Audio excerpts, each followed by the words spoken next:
whenever it comes down to the crunch time, who would you rather have with the ball in their hands in the last seconds, Luca or LeBron? Man. Like if you were Yeah, I JJ, mean, like who are you? probably Luca still. But it's funny because his replacement is number one on this list, man. It's Kenny Atkinson. He's gonna win. He's minus 1,600 favorite. I was gonna say the odds, but I don't even think I have to at this point.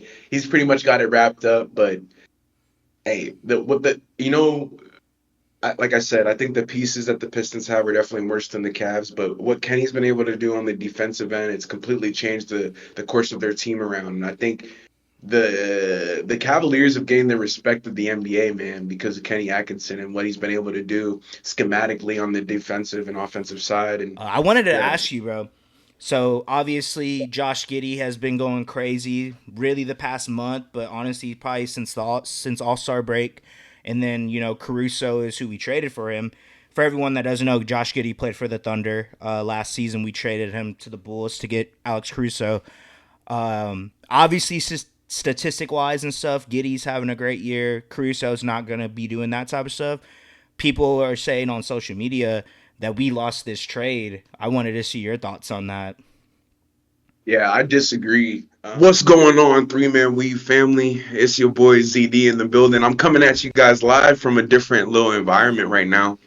I got the AT&T people. They working on my Wi-Fi right now, so I'm in one of the social lounges. But it's another basketball day. We coming at you guys on a Monday. Today's the 31st of March. I'm with the other co-host CJ. CJ, how you doing, man? I'm doing great, bro. Just, it's getting towards the end of the season for the NBA and, getting to Final Four matchups. So, just high competitive basketball, bro. It's been great. That's all I've been doing, bro, on the weekends. Literally just watching the college games and then watching some of the NBA games whenever, I get the chance to. But yeah, it's been great, bro. Yeah, facts. Like that.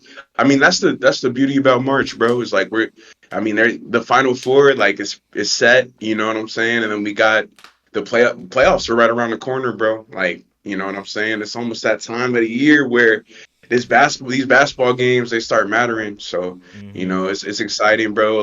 There's been a lot of things to talk about recently. We have those awards for sure. The MVP battle's heating up, but we got a fun segment today, man, for sure. I'm gonna ask you, who's your top three scorers you got in the league. So, we're gonna Yeah. see how you feeling about that later, Yeah, it's going to be for fire. sure.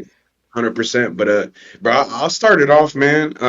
Honestly, you know what I'm saying? Like I said, bro, the Lakers have been doing pretty good over their last three games. We ended up getting two dubs, and we had that one loss to the Bulls. Mm. Um, you know, hey, Shitty. we'll talk We'll about talk about that. talk Yeah. about that one That in a one was second, crazy. bro. Because that game was one of the best games of the season, I would say, for like any team, bro. You For know what I'm sure. saying? Like at the end of the day, like that game was crazy. Josh Giddey was crazy. The half whatever. But Yeah. anyways, just to start it off, bro. I mean, we played the Pacers. I think it was on the 26th of March. I want to say so. It was a few days back now. Mm-hmm. Um, hey, but LeBron James, bro. You know what I'm saying? I had it in my notes, but he still is able to come through at the end of the game for us. This game was back and forth. You took the over on Tyrese Halliburton's assists. He had 18 assists in this game. He was a complete engine on offense in every way, shape, or form. And that's just a testament to the Pacers season. I think Tyrese Halliburton, if he was playing like this the entire year, he obviously most likely, I would even say, would have made an All NBA team. Yeah. He's playing at that type of level, the second half of the season. And, for people that were talking about him earlier in the year, he silenced all those doubters. But yeah, it was an up and down game, bro. Luca with the 34 points. I mean, at the end of the day, bro, it's just his ability to dissect the defense and really be the engine to our offense is what makes us go. Even on the last possession, you know what I'm saying? JJ, reluctant against going with the timeout.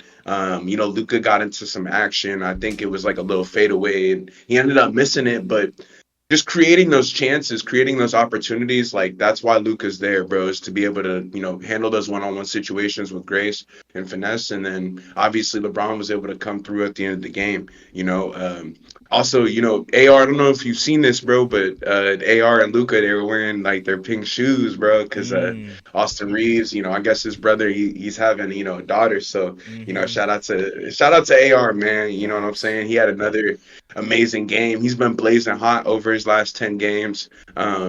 We've talked about him at length on this podcast, but at this point we sound like a broken record, and that's a good thing. You know what I'm saying? I'm very excited. I almost got emotional earlier today, man, because I was rewatching some of his highlights, and he just had an and one against the Grizzlies, bro, and he let out a scream, and like I feel that, bro. Like I feel his pain and his emotion. Austin Mm-hmm. Reeves is a stand-up player. He was really controlling everything, man. Like again, it's somebody that we could trust to initiate offense whenever LeBron or Luka both go to the bench in those rare situations. Austin Reeves can handle those 2 minutes out there while we're giving Luka or LeBron a rest, and I think he was able to really showcase his ability in this game again. That's one of the reasons why we were able to actually stay in this game. It was funny towards the end, I actually had to listen to it on ESPN radio, the Pacers game, that is, because, I wasn't able to stream it, whatever. And I was trying to have some nostalgia. You know what I'm saying? Like, I was Right. like, man, this reminds me of being a kid. And Mm. so, I ended up listening to the last 5 minutes on the ESPN radio. So, I'm glad we were able to pull out with the W. Again, we came off a loss from the Bulls. So beating this team, I think the Pacers are a quality NBA team. They're a playoff team right now. You know what I'm saying? So I'll take that W any day of the week. Again, I think that's a testament to our resilience and what JJ's been able to do.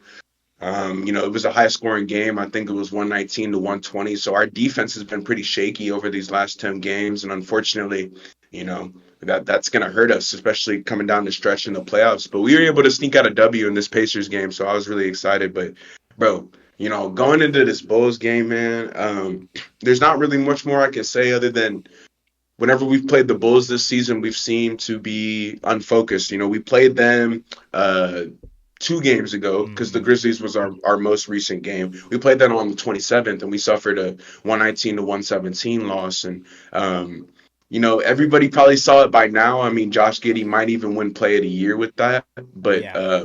he ended up hitting like a 47-foot buzzer beater off.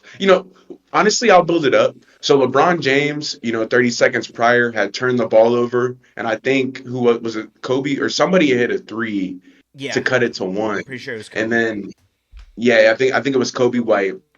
He hit a three to cut it to one off LeBron's like inbound turnover, and that was kind of the start of the unravel. Honestly, is the Lakers. We have this issue, man, where we've had like these mental lapses where I just don't know what we're. We had it against the Grizzlies too. We were up 17 points, and then it's tied all of a sudden, and Mm-hmm. it's just frustrating, bro, because we were supposed to win that game, and some crucial errors down the stretch is what cost us. The Bulls were able to wipe an 18-point deficit in the fourth quarter. And it just kind of goes to show you, like, the NBA, any of these teams can beat any team. You got to be, coming to play every single night. I think that's important. And for our audience who doesn't remember, like, it's the best league in the world. These guys are trying to compete. You would even assume that the Bulls would be tanking, but they ended up beating us in this game. You know what I'm saying? Fair and square. Anyways, LeBron turned the ball over. Kobe White, we go down. Um, what was crazy is like I think we're still trying to figure out. I brought it up on the last pod. Is we're still trying to figure out that LeBron Luka situation at the end of the game. We don't really know who's trying to get the ball, and I think that's something. With the Bulls, like in a situation where it's just Josh Giddey and Kobe White, like they know exactly who's getting that ball.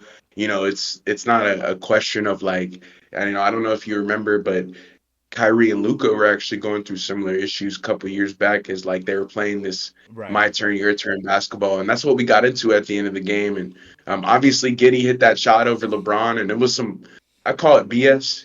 This is another one of them BS games. For But sure. whenever you lose twice to the Bulls, bro, it's like, Yeah. I don't know. Is it serious or is it not? You know what I'm saying? Like, is it something that I need to be concerned with or not? But ultimately, they beat us by a couple points because he hit that three from 48 feet, and Kind of just the story of the season. What I had is just our defense wasn't. We cannot guard point guards. I think Kobe White had a lovely game in terms of the transition threes, bro. Again, just killing us, just being able to get up those 3-point attempts, and really that's going to kill any NBA team this year, especially with the volume threes that teams shoot nowadays. It's very difficult whenever the Bulls are kind of on fire. They have Josh Giddey doing his thing. They just had the belief, and I think that's why they won that game. So shout out to Chicago, man. But I wasn't sweating it. Like I said, we're pretty secure in our playoff spot, and I think you know, I think we've had a really good season so far. You know what I'm saying? One or two losses against the Bulls. I don't think it's going to put a blimp on what we've been able to do this year. But yeah, going into this next game, man, just a quick little run through of all three of these because we've had a lot low key. The Lakers have been playing a lot of games recently, man. Mm-hmm. That's also another thing too. I think. We've had a decently tough strength of schedule. We recently beat the Grizzlies, which it's crazy. We beat the two quality playoff teams, but we can't beat A playing play-in fighting team, scrapping, yeah, yeah, playing right. team. We bottom of the draft, so it's weird, man. It's weird. But we ended up beating the Grizzlies 134-127. Dude, this game, another Luka Doncic masterclass. Honestly, all three of these dudes, AR, LeBron James, and Luka Doncic, it's too much. Luka Mm-hmm. had 29 points. I think he had like 9 assists, 8 rebounds. LeBron had 25 points, 8 assists, 6 boards. Like this game was just dominated by those dudes, and I think I was actually watching, man, and I wanted to bring up Luca's pace and the way that he plays the game. It's second to none, man. Like he had a couple of these, or obviously the transition step back threes. He seems like he's gotten his legs under him, but he had a couple like lean in, Mm-hmm. on balance, like very, very swaggy, like I was like, man, this reminds me of like Larry Bird, man, Mm-hmm. just cooking the Grizzlies defense. And like I had brought up in the last segment talking about the Bulls, we've had these mental lapses where, the Grizzlies went on a run, they were able to, I mean, sorry, Taylor Jenkins got fired. That's what I Yes. was going to bring up. So it was their first game with their interim head coach. I forgot to say his name. I don't want to mispronounce it, but I did want to bring up they were playing with an interim head coach. So there's a ton of emotion, ton of energy, and understandably so, right? Their locker room just changed. They're going through major differences now with the new captain of the ship, right? So the Grizzlies are trying to figure that out. And they were going on runs, man. Like in the third quarter, they cut the lead. I think they took the lead actually twice. It was like a 17-point deficit. They were not only able to cut it but take the lead. And Desmond Bain, Santi Aldama, and I wanted to bring up Zach Edey. I mean, we talked about him on a few podcasts ago, on the first team all rookie team, but bro, we cannot compete with a 7-footer right now. We don't have the size, and that was shown in this game, bro. Like we were killed on the interior.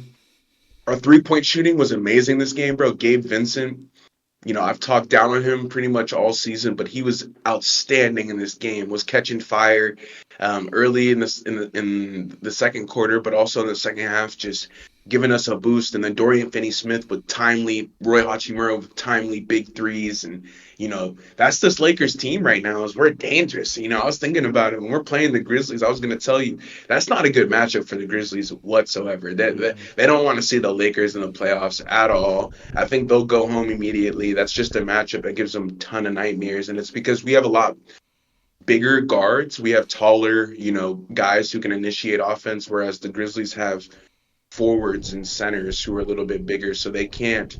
John Morant. No offense to him, but he's not the greatest 3-point shooter, so he's a bit, one dimensional in that sense, and I think that really showed up in this game. But yeah, other than that, bro, I think this little stretch of the 3 games, obviously beating the two playoff contenders and losing to the Bulls, I think it's really the story of our year, bro. We play up to our competition. Whenever we're going up against the Thunder or a team that's more difficult, we tend to play with more togetherness, cohesiveness.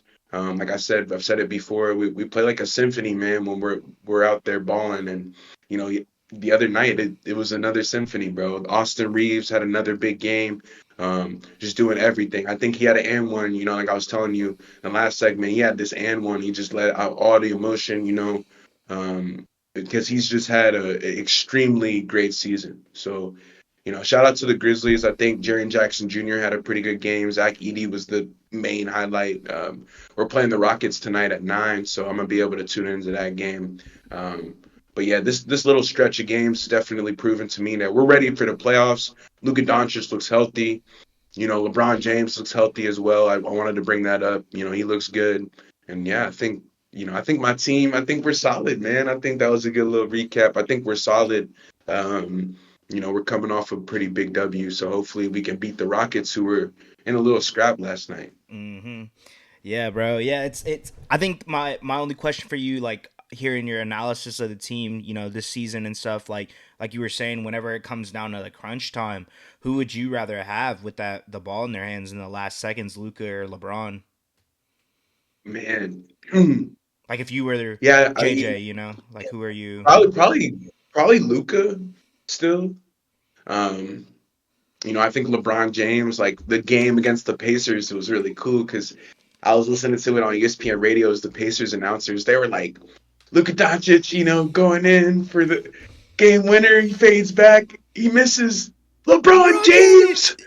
Yeah, LeBron James. Like it's LeBron James still, being a superhero. And I think, hey man, either guy I'm confident with, but I want the younger guy, the guy who shoots 38-40% from deep to get the opportunity. I think LeBron sees that, he's talking about that with Steve Nash pretty soon. I think they got an episode coming out tomorrow, but Mm-hmm. I'm sure he'll talk a little bit more about that so you guys can get some more context. But yeah, I got to go with Luca. I got to go with Luca. I think JJ would say that too, man. Right. Bad. Yeah. Damn. So I guess kind of going into the boys, bro. I think whenever we Oh shot man. last time, they didn't, or I think they might have had the record tied for the most wins in a season, or they didn't have it yet. But we ended up getting our most wins in a season. So shout out to that. It's been an incredible season. I think we were talking about it as well in that pod. Like, this might be the greatest Thunder team, regular season Thunder team that I've ever seen, and probably everyone else. You know what I mean? Like, obviously, it's the most wins in the franchise history, but yeah, man, it's just I feel like we talk about it a lot. I don't really want to sound like a broken record, but it's been pretty much what it's been all season. Defense has been locking up, and I think Shea is pretty Yeah. much solidified it. I mean, we were saying he's been MVP really for like the past month or two. But I think he's kind of solidified that in my eyes. Of course, Jokic has been putting up crazy numbers as he has been this whole season. I just think that the games that we are close, like I'll get into in a little bit, but the games that have been close, I just see that Shea is the one that is that the we have a good team, but I think we have a good team because of how good Shea has been this season. You know what I mean? I Mhm. think if you obviously we don't know the whole criteria, we don't know this and that, but either one, Jokic, if you take him off the Nuggets, and Shea, if you take him off the Thunder, they're not the same team. But I think the Nuggets will still probably be a little bit better of a team, if I'm gonna be honest, just because of the players that they've had.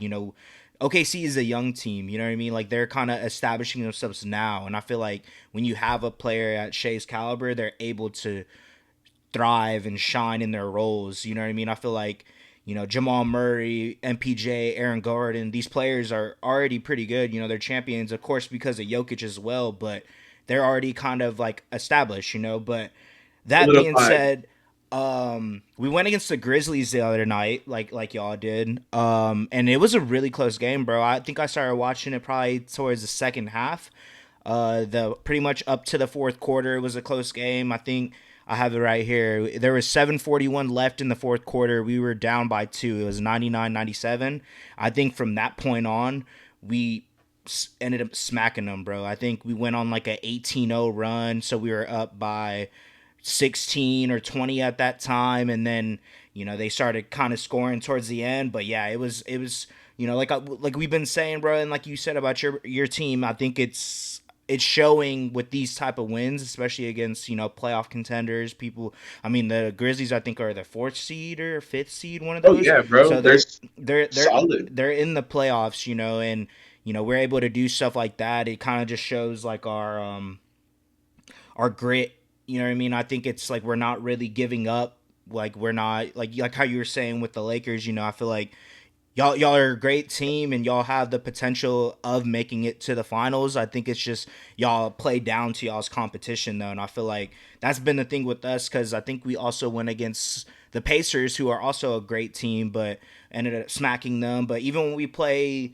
these the Hornets or the Pelicans or those type of teams, I feel like their foot is still on the pedal regardless of who it is. They're not really taking it lightly, and that goes to show. I mean, we have 62 wins. Like I think we could lose 50 games and we would be like 500. You know what I mean? So it's kind of crazy to think, but I think that kind of goes to show just kind of like what I've been saying all year: the depth of the team, the versatility on the defense side, and just like I said, the role players. You know what I mean? I feel like they've been stepping up a lot. We've been getting great performances out of Aaron Wiggins. Caruso is playing great defense. Ooh, and I actually want to talk to you about Caruso because Giddy's been going crazy. So I hear a lot of chatter on Mm. on social media and shit. But I will get into that after this. But Caruso, like I said, Joe is doing well.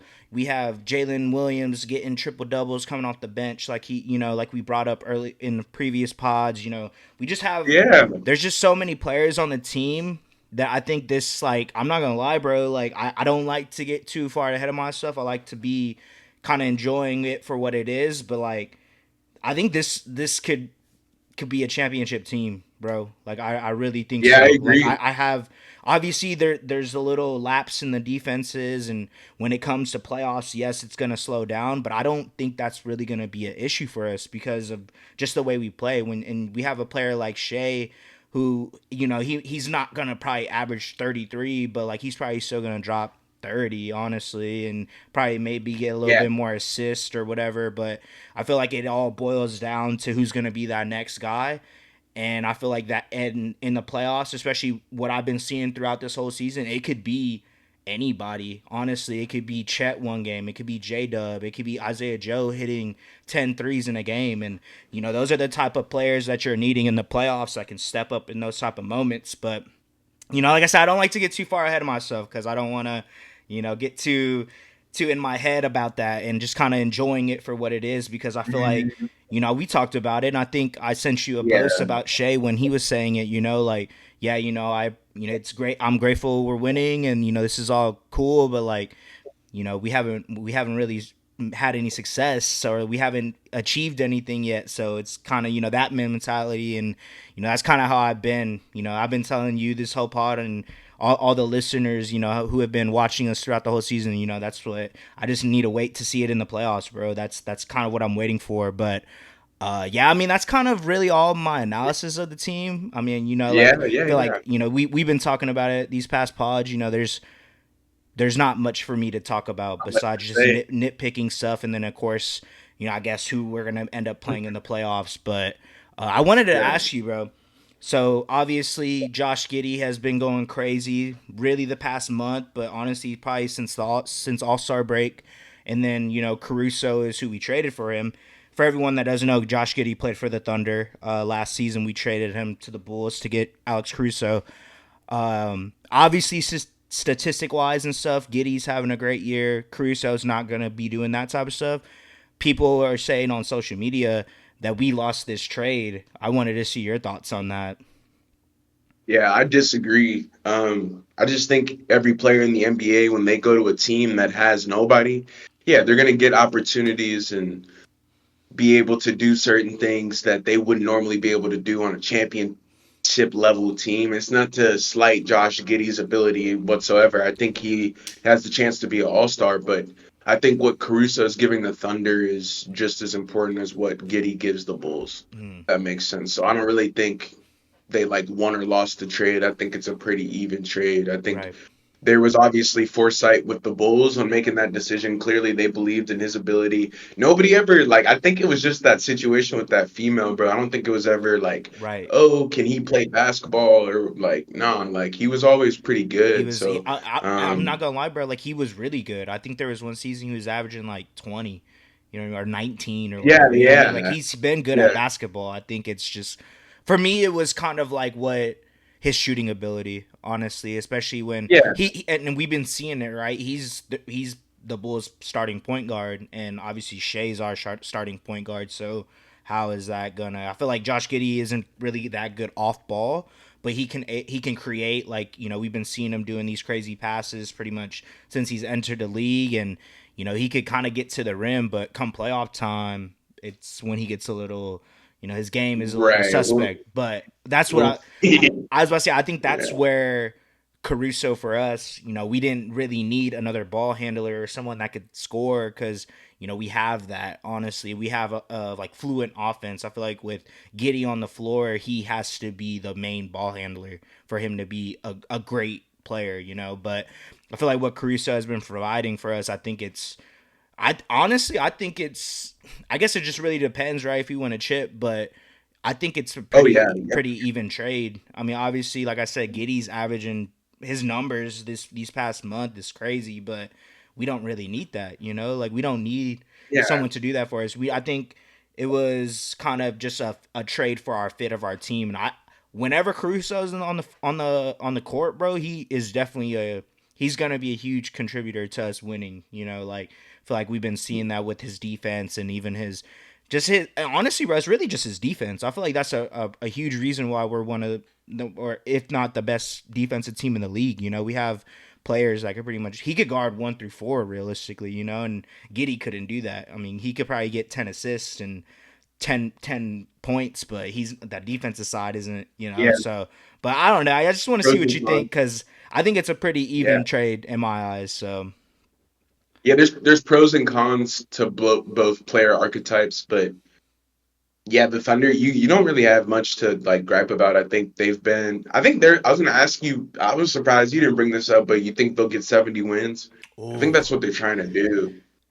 yeah, I think they have to win out. I think they have to win the rest of the games, but I mean, yeah, that would be Think dope. they will. They'd Yeah, have to. they're on a 3 game win streak. They play the Bulls tonight, actually. Yep. So, Yeah. So I we'll think see. they're playing right now. I hope Giddy. I hope Giddy's playing, bro. Because that would. Here, let me check actually. Because that Yeah, I don't know, but that I was I gonna bring remember that he was up. playing. Yeah, they play the Bulls tonight. For people who don't know, obviously He's playing. I wouldn't say they've had a cupcake schedule because they've played hard games, bro. They Mm-hmm. just smack teams, but whenever they play cupcake teams, the spread is like 17 points. It's like stuff you can't even like you can't even go to the board and like bet the Thunder. The Thunder are Yeah, now unbettable. They used to be able to like you make used to you be able to money, take the bro. Thunder plus money, yeah, make hella money, but now it's juiced out. So Yeah, but yeah, I mean, yeah, they've been awesome all year, bro. They're definitely the most dominant NBA team we have this season, like without question. I think later when we talk about the coach of the year, bro, it'll be interesting because Dagnall's on that list. Obviously, most likely not going to win back to back, but right, I want to hear your thoughts whenever we get to that point for because sure. it'll Yeah, be interesting. Are they winning the game right now? yeah. It's 32-20. Start of the second. Yeah, so Shea has 8. He had 8 in the first quarter. they're looking well on their way, bro. So that's exciting. Yes, sir. Yes, sir. Yes, sir. But man, bro, you've been seeing were you able to watch any of these games last night, bro? As we go around the NBA, you've been seeing what's been going on with the all these fights and shit like that. Yeah, bro. I have been seeing that. Yeah, bro. Boys are crashing Uh, out. yeah, bro. What are your thoughts on these guys kind of going blows with each other, man? Like that's crazy. So I saw that the Timberwolves and Pistons, that was the main one I saw, and there was like 7 ejections, but I wasn't watching the game, but I definitely saw the play that happened. And the actual play where it happened, I didn't understand, so it must have been like a build up type of thing. But them boy, Dante DiVincenzo, bro, he is not one to be played Yeah. with, bro. Like, especially the way Hey, he. I was gonna bring up Ron Holland, bro. I appreciate Ron because Ron is like obviously a young kid. Him. They don't really know what to do in that situation. I think the Timberwolves were a bit out of line. But it was a hard foul on Nas, and obviously Nas Reed took exception to that. I appreciate it, man. It is what it is. Like Right, I was gonna tell you, like that's one of the few times where I'm like, all right, man, it is what it is. Nobody got hurt, nobody got seriously injured. It's a little scrap. It ain't nothing to it, but right. it's interesting because it's the end of the year, bro. You think guys trying to chill. not really looking to get suspended, fined, all that shit. They're just trying to go to the playoffs, and it's interesting because last night they had that little, scrum, bro. So I was like, damn, bro. Like I think it was Marcus Sasser, Ron Holland, Nas Reed, Even Dante yeah, DiVincenzo, it was uh, it was the Bickerstaff. coach, Yeah, it Bigger was Bickerstaff. Biggerstaff and It was Prigioni. Prigioni. I Yeah, was like, Prigioni. I was like, bro, what? What is he doing? Yeah, I What was was like, what? Pablo I was like, Prigioni what are they doing? doing? But no, yeah, it's. I think obviously, I don't. I hate the our generation is soft and this and that. Like I like seeing stuff like that. I just don't like it to get like crazy where people are trying to injure each other or like Malice in the Palace type Yeah, shit where they're fighting people in the crowds. But like, I like seeing that because I think it just shows how like how much passion they have for the game. You know what I mean? Like you said, it's the end of the season. A lot of these, exactly. like, coach, you're trying to work your way up to a better seeding in the playoffs, but like they could just chill, like you said, and not really worry about, oh, like, we're just gonna try to, if we get to it, we get to it. If not, then it's whatever. Like, end of the season, we're heading into playoffs. But the fact that they are, like you said, just shows like their passion and shit. So I do like it. Obviously, I don't want it to be like them fist fighting and shit. But if you push one another, that's it's part of the game, bro. This shit Yeah, bro. happens a lot more frequently than probably a lot of people think. Especially in Yeah, like you pickup you don't. games and shit. You know what I mean? So like, of course, Yeah, like like I'm not surprised, but it is crazy this time of year that it's happening. Because I oh, think I'm assuming have they? Isaiah Stewart, bro. Oh Isaiah yeah, Stewart. I was about to say, did have they released like are any of those players suspended? Because I'm assuming that came out today. I think the communications office probably dropped something. I'm not okay. sure. I don't have it in front of me. I didn't put it in my outline today, but I'm sure they'll get suspended for. And that And to your point, I was gonna say probably games yeah, because they were I like swinging and stuff. yeah, I was about to say It looked because like. that can affect. I mean the Timberwolves. They've been kind of up and down all season, are doing well right now, but they're trying to build their way up to get a higher seed, and that could affect them. That's a decent amount of their players, like you said, Nasri, DiVincenzo, Yeah, like that's players that are contributing to wins for them. So that could kind of bite them in the butt. But I mean, if as long as they make the playoffs or the play in and fight their way back, but that can kind of kind of not ruin the that'll hurt you. morale, but like it'll hurt you. You know what I mean? Of course, like maybe this is what ends up helping them out. Like, oh shit, I know these boys got my back when shit gets real in the playoffs. And that's you want to see shit like that. You want to see that Hell the yeah. teammates have your back, and then like I was gonna bring that up. it's not just you versus the whole team. It's like your team versus their team type shit. So You got to battle for your teammates, man. I think that's why I brought up this up is like Timberwolves and the Pistons, by the way, are both playoff teams this year, and kudos to them. Clearly, they both have camaraderie that extends beyond the basketball court. But yeah, I think it's cool though because we're starting to see those tempers flare. There was also another situation in Houston, like mm, you brought up Kevin Durant. Unfortunately, had the injury in the third quarter. Was playing. Honestly, I think he just recently hit the game, or maybe not. yeah, let me check. He I might got be you. short. Let me check. He might be at like 62 or 63. But if he's He's short, at I don't know if 62. he'll be. Yeah, I was gonna say he might be a few games short. I don't know if he'll be able to be on an All NBA team if he doesn't go in there once or twice for the minutes just to be Mm-hmm. able to say he was playing, even though he doesn't hoop. Obviously, with him getting hurt, it's gonna impact some things. But yeah, bro, Dylan Brooks, Isaiah Stewart, these names continue to get brought up in situations like this. Yeah, Dylan Brooks, he's bothering Kevin Durant. Man, whatever. Like these guys were going at each other all night. You know what I'm saying? I think you stick somebody on KD, they got to be the best of the best. And Dylan Brooks is probably one of the best trash talkers we have in the NBA. And so, yeah, there was a little scuffle with that too. Did you end up seeing that? No, I actually didn't. Honestly, I saw that they got Uh, ejected, but I didn't see why. Yeah, facts. It was for that low reason. Mm, Dylan Brooks just got into it with KD, and then they got into a little shoving match, and obviously Brooks was ejected. But bro, the Suns got pissed on, man. They lost by 40 in this game, so saw that. I think yeah, the Rockets are one win away from a 50-win season. If they end up beating my Lakers, which is not gonna happen, Facts. then they'll have 50 wins on a year. Most likely they'll have to get that the next game, but. Shout out to Ime Udoka. You know, he's coming up in our segment later about Coach of the Year, obviously within the top five, a deserving candidate. He's been an extreme. Um, he's somebody who preaches culture, though. That's another reason why I brought that up. So his teams are going to fight. You know, all of his players on his. I was going to bring up Jalen Green, too, bro. He's been in the lineup Yeah, 95% yeah, of every, majority of the time. Yeah.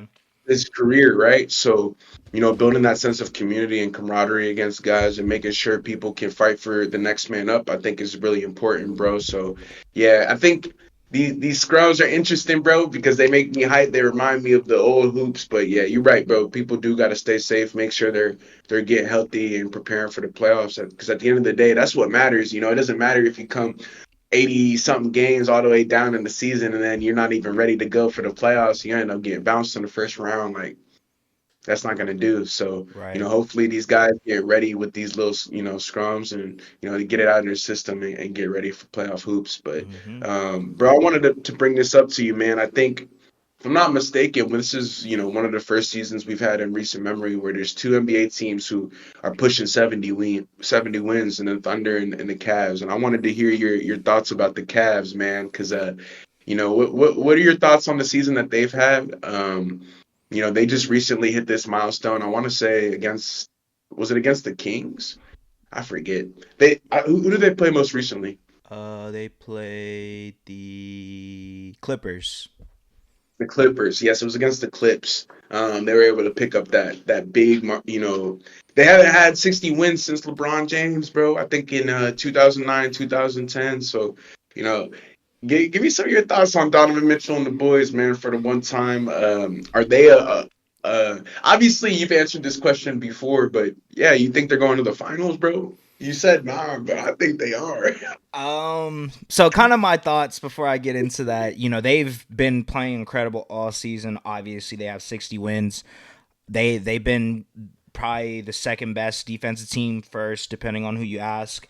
It's been great, bro. I mean, I think we've been, we talked about the Cavs a decent amount. So shout out to the Cavs, bro, because they're definitely one of those franchises where, post LeBron eras like aren't usually the best, and I haven't seen the Cavs do well without LeBron. So it's dope being able to see that because smaller market, not a lot of people go there. They're really having to draft and build through the like free agencies that they Yeah, might they and they're usually not even getting a star in the free agency. They're having to get these role players that balled out, and I think it's kind of, the past couple seasons they just been injured, and they're one of the teams in the league that has pretty much stayed the same. And they've added Struess, Ty Jerome, they've added these players, but their core hasn't really been healthy. And this is really the first season that we've seen them on the court all season. And I think this is the type of play that you'll get with these type of the players that have been playing with each other paws for like very 4 or 5 years. You know what I mean? So it's great to see. I still don't think they can make it to the finals, bro. I don't know what it is. Maybe it's that we'll quote. see. Maybe it's that quote that Jared Allen said, and no shade to Jared Allen. Shout out to him, UT's Oh finest. gosh. But it's the Don't bring lights. that up. The Don't bring lights that are up. too bright, bro. Come on, man. So I just gotta it. I'm not hating on them. Real. Obviously, That's real. I That's want I real. want to see them do well in the playoffs, but depending on who they match up with in that, I think they'll make it past the first round. Depending on who they match up with in that second round, might get a little dicey, and then even the Eastern Conference Finals, we probably know who they're gonna go against. But I don't know, man. Like I said, it's I don't Oh, shit. they're a really good team, obviously, but I think the Celtics are just a little bit better. But I think they'll do Hey, well. They'll make it to the Eastern Conference Finals. I assume second round might get a little dicey, but I think they can do it. They've proven to me this in the regular season at least, and I know it's just a regular season, but they're obviously one of the best teams in this league. So I'll never talk trash about them, but I am very skeptical. I feel like that's kind of how people feel about the Thunder, right? But it's just kind yeah. of you just got to show it to me in the playoffs, and I know that they haven't really had crazy injuries. I think Ty Jerome's out right now, so that's obviously one of their better bench players. I think sixth man of the year candidate. But I think my thing that I talked about with them was if the they're not relying on their bench players, but they're contributing a lot to their winning. So it's just if they can do that in the playoffs. Obviously you have Spida and Darius Garland, but everybody else is kind of they're smaller guards. So we'll see. But they've been doing great this season. I won't talk trash about them. It's just kind of my analysis of kind of their playoff prediction. And I think they can definitely give the Celtics a run for their money, but I think the Celtics still make it to the finals this year. Yeah. Okay, yeah, I like that analysis, man. I mean, right up there is the Oklahoma City Thunder. We've been talking about it at length on this podcast. We talked about them 30 minutes ago. They've been uh, everything you could have wanted and more, to put it simply. And they've been extremely, extremely competitive in every single game they've played. Their bench contributes a lot to their success as well. Mm-hmm. A lot of the same questions you have for the Right. Cavs, people have for the Thunder. I think the Thunder are a more solidified team than the Cavs are. So to your point, I'd agree with you in terms of, like when Jared Allen says, "Oh, the Right. lights are too bright." You'll never hear that from a Thunder player. So I can see where your skepticism comes in, and I agree with that. The Cavs have been harmonious all year. They've been, a cohesive team. They have Kenny Atkinson, who's really the main architect behind what they've been able to do on offense now with Jared Allen and Evan Mobley, that two big lineup. And you're right, bro. It is going to come down to how their bench performs in the playoffs. If Let's say even the Thunder too. Let's say their bench isn't there for Shea and J Dub whenever those guys go. Well, you might be looking at a tighter playoff series than otherwise, it otherwise would be. So I think it's important to remind yourself, kind of like, yeah, these like you brought up these teams that have been playing super well all year. Like they're going to be the same teams that are doing well in the playoffs, but it's going to be different guys who step up in different situations to make them go. So yeah, the Thunder have been a 60-win team as well. I think they're the only two teams right now to get to 60. So it's just a testament of their endurance, like season endurance, because I don't think people realize how long 82 games really is, especially if you're looking at it from like on a season by season basis. Whenever you're just reading the record, you don't realize like, oh, How 60 and many 22, games? like, Yeah. yeah, like that's not that crazy, but you got to give credit where credit is due, man. Both of these teams have been offensive juggernauts and then also playing lovely on defense. You brought up how the Cavs are a little bit smaller, and while that is true, they play with a ton of heart. I think every single one of those guys on their rosters wants to play defense, tries to play team defense, is learning about how to improve their offensive game. And to me, that's what makes these two teams so dangerous. And really, the main reason I believe in the Cavs over the Celtics right now is I feel like their ability to not only knock down threes but also guard, bro. I think that's what's really going to separate them is if they get the Celtics in a couple games where they score less than 110 points. I think the Cavs have a really good opportunity to win the series. And it's 2025, bro. Like I was saying earlier, any team can beat any team, but we're just gonna have to see because, like you're saying, bro, there's a lot of skeptics for both teams. Mm-hmm. But I would say that these two teams are the best teams that we have in the NBA right now. Would you agree, sir? Yeah, yeah, 100%. Facts. I was just gonna see, man, because I feel like there's a lot of talk, right now. Oh, the Celtics this, Celtics that. Nah, bro, it's the Cavs and the Thunder. Right. The Cavs are gonna win probably. The East, the Thunder will win the West. So just wanted to shout out those two teams, bro. But you want to lead our next segment, man? I want to hear your favorite scorers, bro. This is the Yeah. fun one. Yeah, I want to hear bro. what you got cooking up. So the next segment we're gonna be talking about our top three scorers, our favorite scorers in the league. Just kind of starting it off, bro. I'll definitely say Shea's up there for me. Obviously, leading scorer in the NBA. I think it's just the Who's way your he. number one? Yeah, for sure. Okay. Yeah, he's my number one. Just the way he's able to obviously mid range. I feel like that's the main thing with him. That is it was kind of like a dying art in this league, but he's kind of bringing it back. And I hear everyone says free throw merchant, but I think people like fail to realize how hard it is to have people how to like draw fouls. It's an art. It's not as simple as just, oh, you pump fake and people are gonna jump. No, it's like you have to realize like how they're guarding you, if they're leading you one way, if they're putting more weight on one foot, you gotta like bump into the so I think it goes further than just being a free throw merchant. You know what I mean? It's not like he's just bodying people. He's like creating off the dribble. And then for me, it's probably been his three ball this year. He's Mm, improved like yeah. impressively this year. I feel like that's something that his game was kind of lacking. You have to have a three ball in this league essentially to be an elite guard, and he's done that. I think he's shooting. Oh yeah. I don't know off the top, but probably like 37%. 37%. Yeah, so it's something seeing him improve that, like because I knew what he could do in the mid range, and you know going back to like the playoffs and stuff, that was when it was kind of. I mean, he was still cooking against the Mavs, but it's just kind of like if you're able to have that three ball and people got to respect him more, it just makes it easier for you to be able to get to the rim. But him for sure. I would say Jokic, bro. Probably Jokic is up there for me. Oh, Sneaky.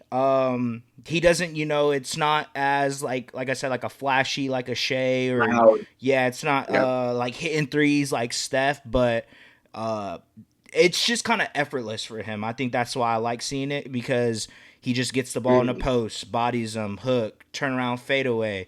If you leave him open on the three, he's gonna hit that three in your face. Like he's gonna yeah. do all this. I feel like that's something. Like you said, it's not as loud as all these other guards or even forwards in the league, but just the way he makes it look so effortless. I think that's something that a lot of people don't appreciate because they're so used to it. But I do because I just like seeing good basketball, and the way that he plays is honestly probably one of the best offensive players I've ever seen with my own eyes. And you're kind of hard to say that, but I try to look at it from like a outside, like not really focusing Yeah, just on Ariel. Yeah. yeah, because like I feel like we get too stuck in that. Like I feel like with Steph, like not a lot of people when it first was happening, they probably appreciated it, but when they got that dynasty and stuff, they got so used to it, so they're just whatever, and now he's best shooter of all time. You know what I mean? So kind of I focus on like what I've been seeing on the court for the past 5 years from Jokic. Really, probably 6, 7. Like he's been doing it forever, but his just the way it specifically this season because I feel like that's something with him. It's hasn't always been like, oh, I'm gonna score 30, but like now he is. So I feel like that's always been in Yeah. his game, and just kind of he just like I said, makes it look effortless, and he's just like he has a feel for the game that I feel like a lot of centers don't have in this league nowadays. And he is Love a that. big man, so I wanted to show the big men some love. Man. But man, my Yeah. third, bro. I'm not gonna lie, I'm definitely taking some from your list, but KD, bro. I think KD is definitely up there for me. I just like the way easy money sniper, bro. Probably the greatest scorer I've ever seen. Jokic might be the best offensive, like passing ability and stuff, but scorer for sure KD. Like he is literally a prototype. Like you get those long, lengthy Man. basketball players coming into the league. Oh, he has the ability of Kevin Durant. You know what I mean? And I feel like when you become that like archetype for like players, that's when you really have solidified yourself in the game, which he's been doing. I think he averages like 24, right, or 25 for his career or something like that. Like Yeah, he's bro. been doing it. You know what I mean? And I think Like that's 27 like the almost. the the three level scoring ability. He's really relying more on his mid range now that he's older. But just seeing what he did in OKC, bro, like I took like we brought it up earlier. Like he was a part of the team that had like 60 wins, and seeing that, bro, I was just like a little kid seeing a 6'10" small forward, power forward, dribbling, crossing over people, doing like up and unders off the rim, like flicking it, bro, like Yeah, bro. dunking on people, bro. It was amazing. So that he's for sure he has to be up there for me For for my sure. favorite. You have a dark horse candidate you can give me off the top of your head? Dark horse, probably Ant, bro. I'm not gonna lie. All right. I like the way Wow. just because Wow. just the way he shoots. I think that's his like, especially at the clip he has been. But just like he could just punch that shit on people, and I feel like that's something like we haven't seen both of those in the league as of late. It's either Yeah, it's either yeah. one or the other, and he has like the best of both worlds. And I just dude, I fuck with Ant so much. It's just like the You know, Yeah. the he had like the big shoes to fill of like, oh, he's our Jordan, you know what I mean? And I don't know, I don't like when people, of course, you want to compare and you want to like, have them be those type of players, but it's just I just like him being Ant, bro. Like he's gonna go out there, shoot 14 threes, and then probably dunk on your Yeah. Try your to dunk center. on you. Yeah, so I like that. Yeah. I like that, bro. I like that, bro. That's a great pick. Great choices, man. For me, I'll start with my dark horse first. Obviously, this guy could have been on the top three scorers in the NBA, but I'm going with Luka Doncic. I think Mm, his ability, he's not on my list, but he's close to it. I think just him being a pro all the way since age 13, coming from Real Madrid, he's just been playing against guys way older than him his entire life, and it really translates to the NBA. Over the last 7 years, this guy's put up, had a 72-point performance. He's done things unimaginable in the NBA, 5 first team All NBA appearances. There's really nothing else to put on his resume other than a championship.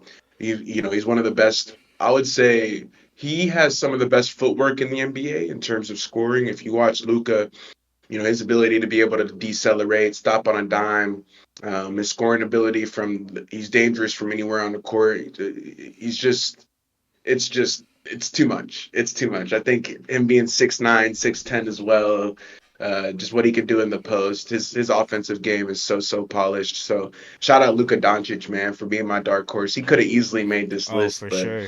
yeah, he's right outside the bottom of it. But going into my third guy, man, I think, talking about this dude at length on this podcast. He's probably one of our favorite guys to bring up. But yeah, I gotta go with KD. I mean, he's averaging 26 points per game on 52% from the field, and I think it's like 43% from three. And I think this season the free throws have been a little bit down. It's like 83%. But other than that, like you're saying, prototype scorer for the NBA, came into the league blazing. Obviously, nobody had really seen that archetype before, a 7-footer who could dribble like a point guard and obviously score on all three levels. Whenever we talk about a three-level scorer, people think about Kevin Durant. He's been able to also play at an All NBA level at age 37, which again is a testament to his ability. Really, I think it's a lot harder to play at that age as compared to Shea or Luca. Somebody's 26, 27 years old. He's got 10 years on these guys, and he's still going out there and giving you 30 a night. So it's unfathomable, bro. I cannot believe what we see watching Kevin Durant every single night, going at the best of the best. He's been amazing, man. He's been amazing all year, and he's been amazing since he's came to the Suns. Every single team, he's just boosted their scoring efficiency. I think that's how you also know, like, the test of a good scorer is like if you put them on different teams, do they still do the same thing? Do they still boost the offensive stats? And I think Kevin Durant is top of the bulletin board whenever you think of that. So I got to go with KD for my third guy, man. He's just the ultimate three-level scorer. He's somebody that, in my opinion, if we were choosing five guys, like he's in one of those five guys for me, like all-time NBA. Like I'm Mm, taking Kevin Durant in a spot. So I mean, just goes to show you his longevity, bro. But had to have KD on the three spot. But bro, my next spot, I feel like you're gonna think is interesting, man. But guys, show some love to the short guys a little bit. This dude's 6'2", 6'3". To me, he's one of the greatest scorers of all time. It's Kyrie Irving. To yep. me, like if you put Kyrie Irving and Kevin Durant's body, I think he would have 40,000 points. Hmm. It's a shame it's a shame Kyrie Irving is 6'3", because if he was 6'8", he would be a Yeah, he would special be player. ridiculous. Yeah, But yeah, God had to nerf Kyrie Irving. That's what they right. said. So 6'3", one of the best ambidextrous players we've ever seen. Can finish with either hand extremely well. He's averaging. I think he went down with that ACL injury, unfortunately, but he was averaging 25 points on 48% from the field and then 43% from deep. So also 88% from the line, damn near 50, 40, 90 every single year. Also has aged like fine wine. Continues to not only like raise the game of himself, but also others too. He's improved as a passer.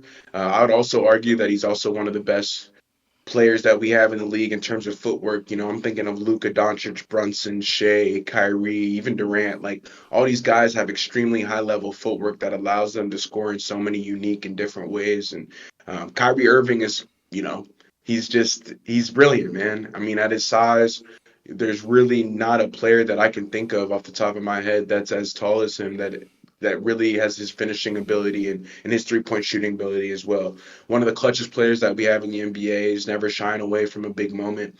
I think Kai is above Durant for this case because he's just at his size, man. What he's been able to do in his career, it's second to none. So I got to show love to Kyrie, man. It's unfortunate he went down, but he's been everything that the Mavericks needed and more.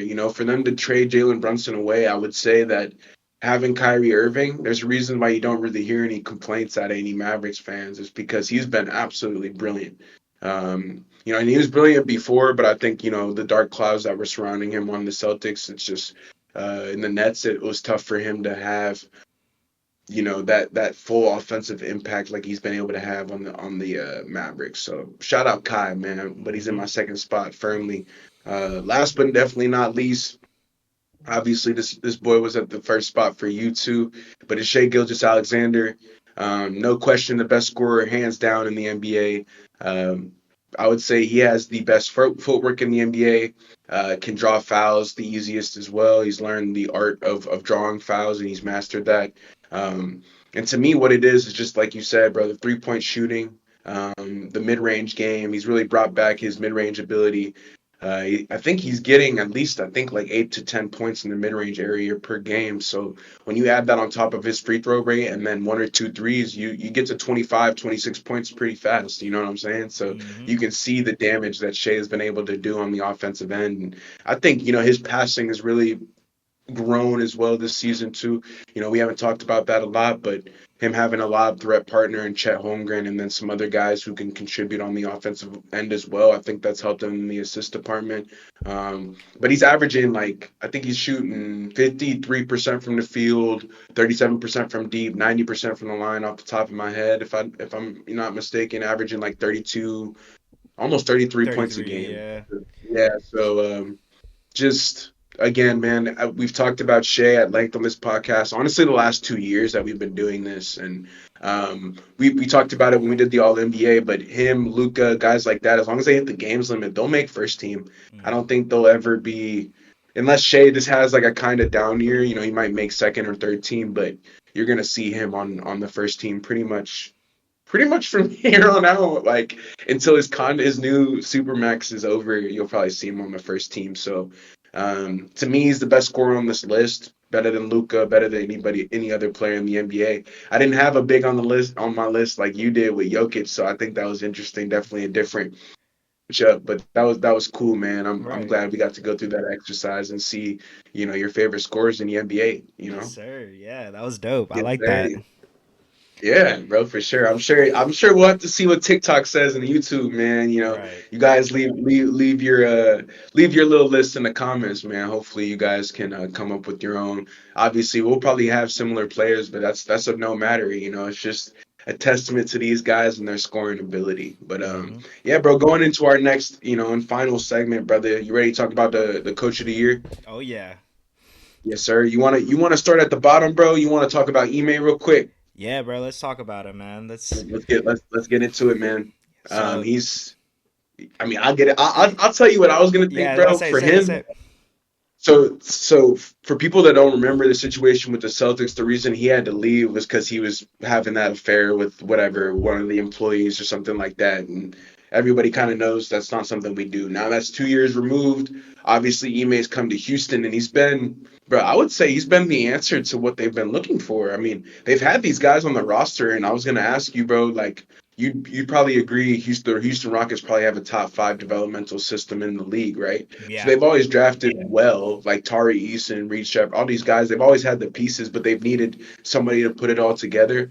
Ime Udoka has been that glue guy. But what are your thoughts on his season so far? Obviously, the Rockets are going to win 50 games, and that's a massive, massive milestone for them. So how are you feeling about how the Rockets have played and Ime's performance this season? Yeah, it's been super impressive, bro. I mean, I think we kind of saw what they were able to do in Boston. You know what I mean? I never doubted Ime. I think it was just figuring out me seeing what exactly he was going to if he was going to be able to figure it out, but obviously he was, and I think it's Ime's always been a defensive type of coach, and he has certain players on there that can do that for him, and when you have all those young players, it's kind of like managing them and stuff. And obviously, we haven't really seen Cam Whitmore as much as I would like to see him, Mm. because he's one of those players on that bench that kind of they're just on the bench, just waiting for their moment. Bro, And I think sometimes he doesn't dress out and like he's just resting, but he's it, not hurt. He's just exa- not gonna play. yeah, they just have. I think that just goes to show, kind of like you said,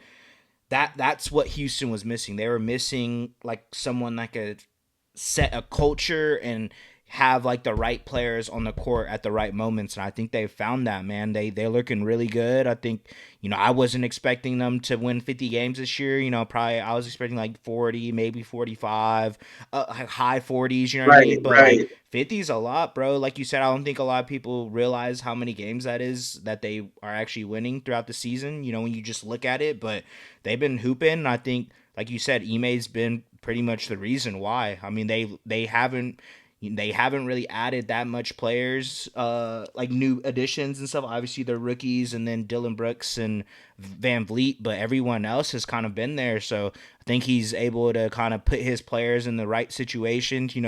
Shout out to Man Thompson. He's been great, and I think he's a huge reason why they are as good as they are. But besides that, they've been having the same players for really the past 2, 3, 4 years.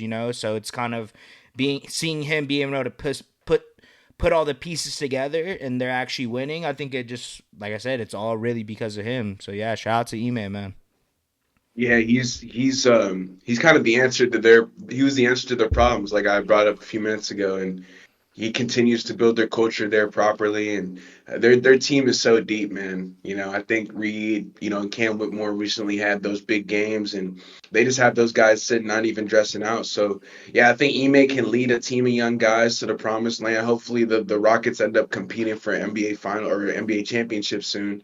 That would be really dope to see, Ime get another opportunity to go ahead and win. Kind of, I feel bad for him too because Joe Mazzulla really took over and got what Ime was supposed to get. And I know you didn't Mm-hmm. bring that up, but it's tough as a man kind of seeing that happen. And obviously, Joe Mazzulla is a lovely coach on in his own right. Probably could have been on this list, but yeah, man, Ime Udoka has been extremely, extremely valuable to the Rockets organization, and he's had a lovely, lovely season. So shout out to Ime. But next guy on this list is Lakers faithful JJ Redick. Man, I'm not surprised to see, obviously our coaches are both on this list. I think your guys next up above mine, but obviously to have JJ on this list, it goes to show what the Lakers have been all year. So I don't want to hear the talk about we're not a playoff team, we're not this, we're not that, we can't compete with playoff teams, whatever the case may be. Like clearly we're a pretty good team. He's implemented the proper offensive strategy, and then the defensive execution has improved tremendously under his captain ability. And you could say that it's cool to have I know Darvin Ham used to be a player, but he never really played in any massive game. JJ was a part of the Clippers, collapse. He's been in really important games as a player, and I think that's what helps him. I think that's really what helps him as a coach is like he actually understands how a player's thinking and what they're looking for, and it's been able to translate to wins for us, man. I mean, we're close to 50 wins as well, and it's really it's exciting because I don't remember the last time we had a Lakers head coach, first time head coach that won that many games. JJ Redick has been extremely valuable to our front office, but also to all the players in terms of mentorship and being able to really get the best out of guys. And obviously with the Luka Doncic trade now, that's even more crazy because he's coaching an old teammate. He wasn't even expecting to do that in terms of having AD before and then now having Luka. So for him to be able to transition through this phase of having a new franchise player come in the building and then handling that and then getting immediate results, bro, like that's I would say he's had the toughest environment to deal with in terms of what's being thrown at him on the entire list that we have so far, and he's been able to respond to that extremely well. And the Lakers have been winning games, man, and it's always a good day in LA. They like to say whenever the Lakers are winning basketball games. Mm-hmm. Yeah, 100%, Yep. bro. Yeah, I just, kind of piggybacking off of that, bro. I never had a doubt that he was going to be a great coach. You know what I mean? I think we talked about that at the beginning of the season, just kind of his basketball mind. I feel like that's, a lot of people don't think about that. And, we saw it whenever he was on the pod with LeBron and stuff, just kind of how they were talking and stuff. I was like, oh, if he's not going to be a coach soon, he should be. You know what I mean? And he ended up being a coach probably a couple months later. But just kind of like I like the way he approaches it. It seems like they, the younger players on the team respect him, like connect. I remember beginning of this, or probably like halfway through the season when he was with them at the beginning before he got traded. He would ask JJ like, "Oh, hey, what was your shooting routine and this and that," and the fact that like you said, you have someone that has that experience of being in the league and being in these type of situations.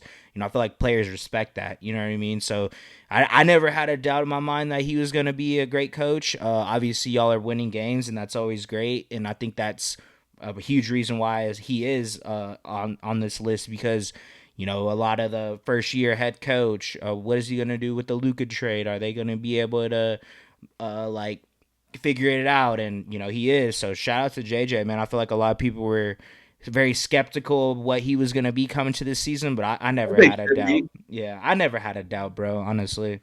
My dad was so skeptical, but I remember telling him at the beginning of the year, "Yo, JJ's, hey, he's the real deal. Like, I don't think it's one of those normal situations where he's going to be a deer in the headlights type of guy. Like, he never has been that way. He's always been very firm, direct. He knows the plan. He's very organized, very structured, and yeah, I love that, man. So shout out JJ Redick, bro, fourth guy on the list. But hey, man, third guy on this list is Mark Daigneault, man. Would you like to talk about the Thunder faithful? Yeah, bro. Yeah, so obviously coming off of coach of the year last year, heading into the season, we were 5 games above what we won last year, and there's still 8 games left into the season, or yeah, 8 games left for us. But just kind of been very impressed. I feel like it's obviously hard to win back to back coach of the years, especially when we were as good as we were last year. But I would say we're even better than we were last year. But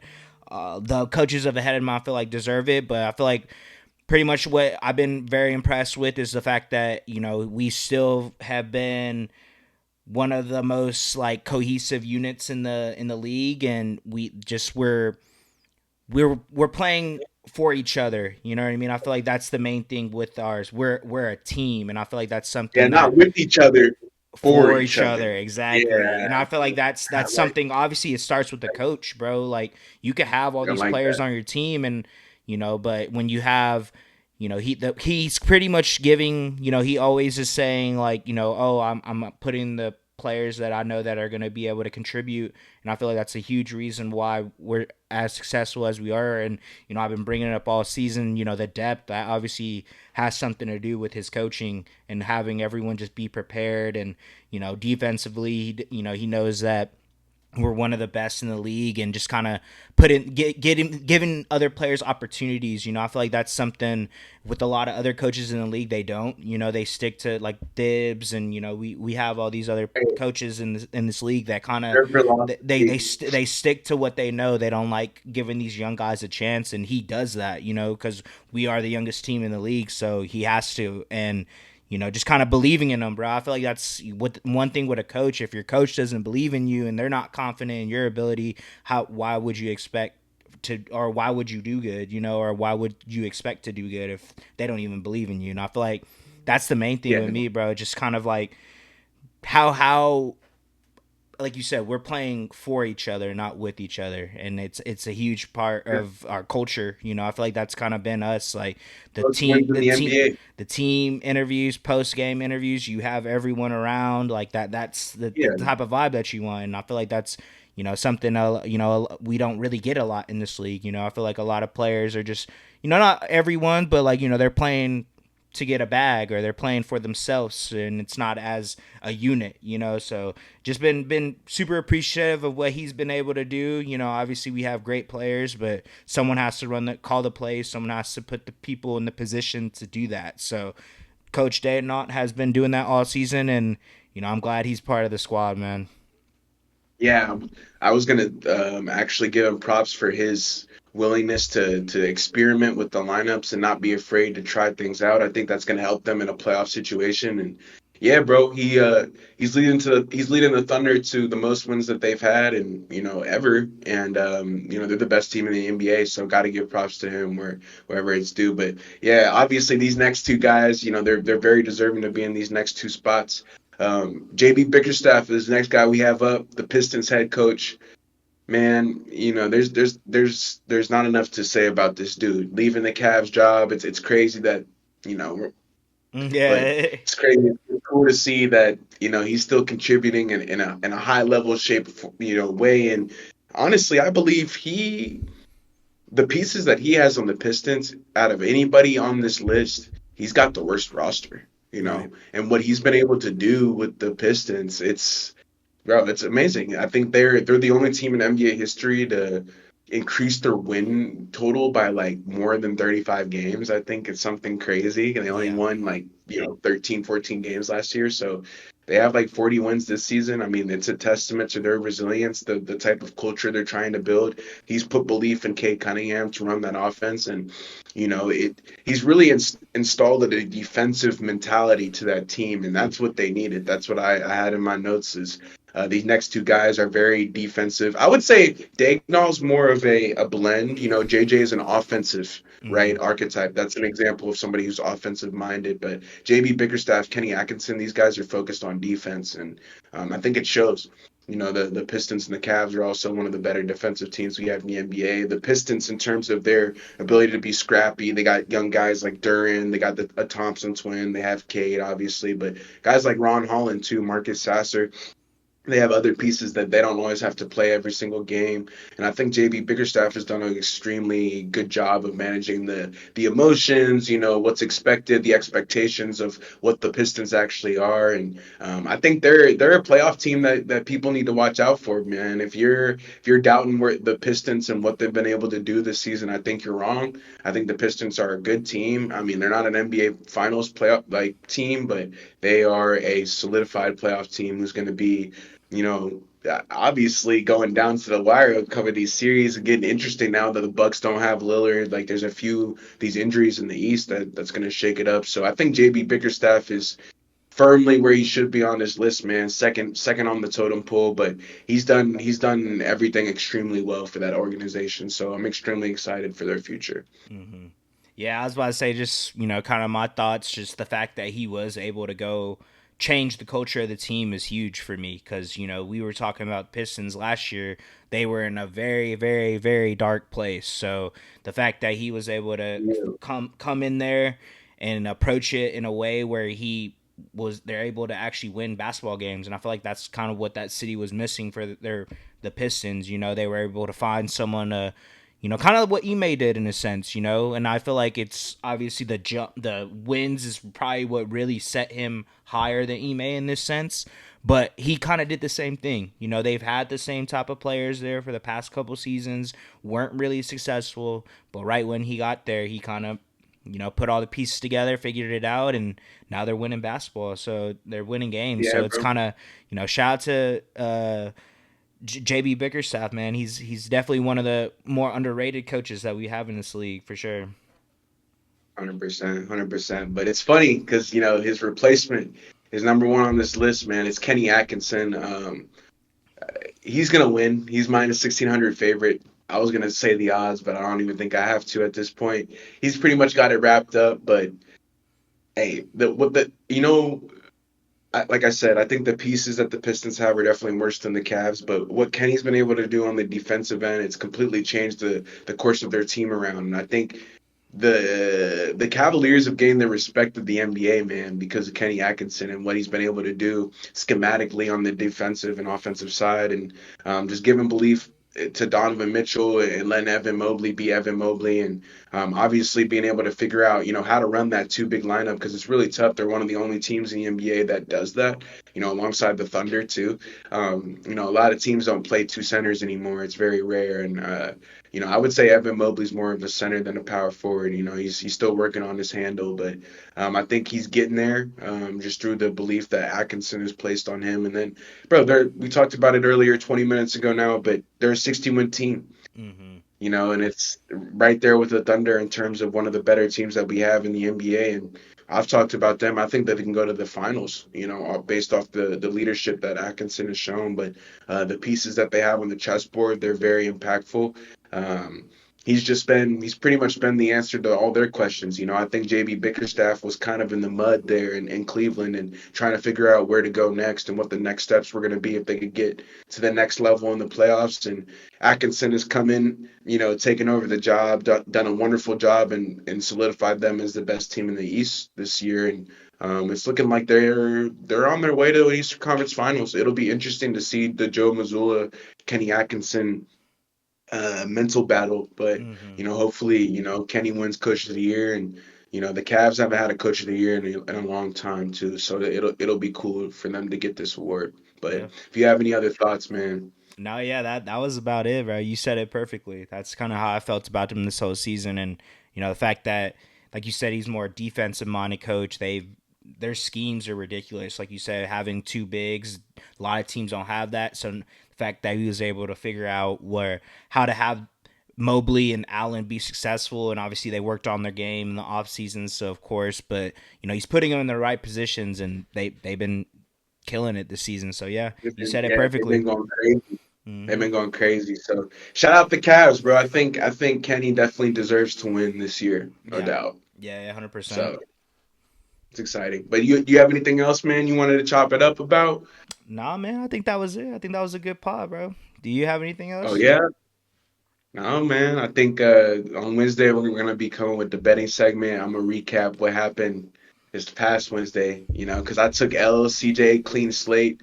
If you tailed CJ, you can dance a little bit. If you tailed me, I apologize. Luca hooked you bad, bad. Mm, But it's all good, man. We'll get to it next time. It's another lovely podcast, man. I don't have anything else. yeah, yeah, bet. Well, man, if y'all liked and enjoyed this episode of Three Man Weave, don't forget to leave a like, comment, subscribe, and we'll see y'all next time, man. Peace. Three man, three man, Peace. three man. Reboot.